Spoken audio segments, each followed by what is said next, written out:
If the United States is a leading terrorist state, if, as you say, Britain is another example of a terrorist state, how do you distinguish between that kind of what you describe as terrorism and what they are saying, Osama bin Laden, who's a terrorist? Make the distinction. Yeah, it's very simple. If they do it, it's terrorism. If we do it, it's counterterrorism.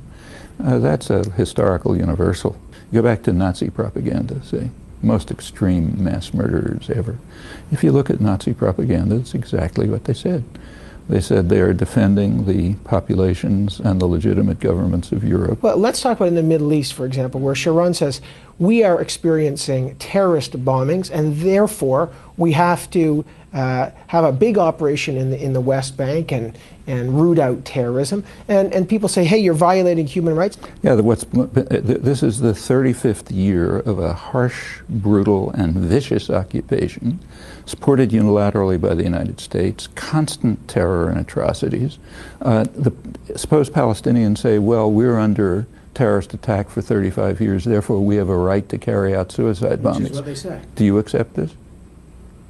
Does anybody accept it? Nobody accepts it. All right, then how come everyone accepts the Israeli claim to be doing it, which is a much weaker claim? They are the military occupiers. Those who defend suicide bombing, and they're very few, don't have a leg to stand on.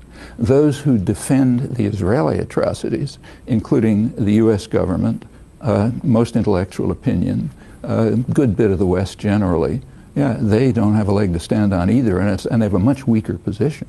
You asked us after September 11, one of your points is we ought to look in the mirror, we being America or the West. We ought to look in the mirror at our own. Was that a way of saying, look, people like bin Laden are angry at us for good reason? No, in other words, is there a way to justify? That's not what I was saying. The statement of mine that you just quoted is a very conservative statement. In fact, it was articulated by George Bush's favorite philosopher, Jesus Christ, who pointed out, famously defined the notion hypocrite. A hypocrite is a person who focuses on the other fellow's crimes and refuses to look at his own. I know that the U.S. has committed atrocities. However, they did oust a more brutal regime, the Taliban. There wasn't even a war aim. There wasn't even a war aim. Wasn't even a war aim. But is that a moral thing to do? They did get rid of a brutal regime. There was celebration in Canada. Now, good, fine. Let them bomb Israel and get rid of the brutal regime there. What honest people are saying is that we should pay attention to our own crimes and stop committing them. This would be true even if we were killing one person, okay? And it's even more true when we're killing millions of people. Do we need a constabulary, a force, a central force? In this case, it's America because it's the superpower, to sometimes use unjust means in the service of just causes. What are the just causes? What was the just cause in, for example, slaughtering Kurds in southeastern Turkey? What was the just cause? What was the just cause in supporting Suharto when he killed a couple 100,000 landless peasants in Indonesia, went on to become one of the biggest torturers in the world, and then slaughtered a third of the population of East Timor? What was the just cause? What was the just cause when we invaded South Vietnam 40 years ago, ending up killing millions of people, leaving the country devastated, they're still dying from chemical warfare? What was the just cause? Can I continue? Yeah, the just cause for people like Kaplan is we did it. Therefore, it's a just cause. You can read that in the Nazi archives too. Let's take a look at the Middle East, but let's take a look at the facts. The facts are, for 35 years, there has been a harsh, brutal, miserable military occupation. In the United States, you cannot find a map. Here's what you find when you look at a map. 5 cantons, all surrounded by Israeli settlements, infrastructure development, and so on, which also incidentally guarantee Israel control over the water resources. This does not rise to the level of South Africa 40 years ago, when South Africa established the Bantustans.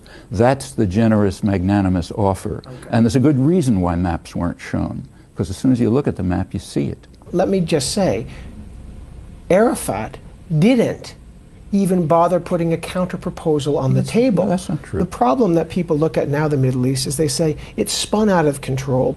How do you get back to... We look at our own position and we discover what I just described, that for 25 years the United States has blocked the political settlement, which is supported by the majority of the American population and by the entire world, except for Israel. We take a look at Camp David, and we see, yeah, it was the same.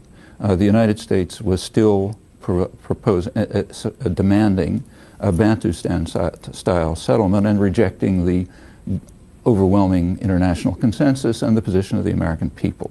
We then discover that the United States immediately moved to enhance terror in the region. So let's continue. On September 29th, Ehud Barak put a massive military presence outside the Al-Aqsa Mosque, very provocative. When people came out of the mosque, young people started throwing stones, the Israeli army started shooting, half a dozen people were killed, and it escalated. The next couple of days, Israel used U.S. helicopters to attack civilian complexes, killing about a dozen people and wounding several dozen. Clinton reacted to that on October 3rd by making the biggest deal in a decade to send Israel new military helicopters.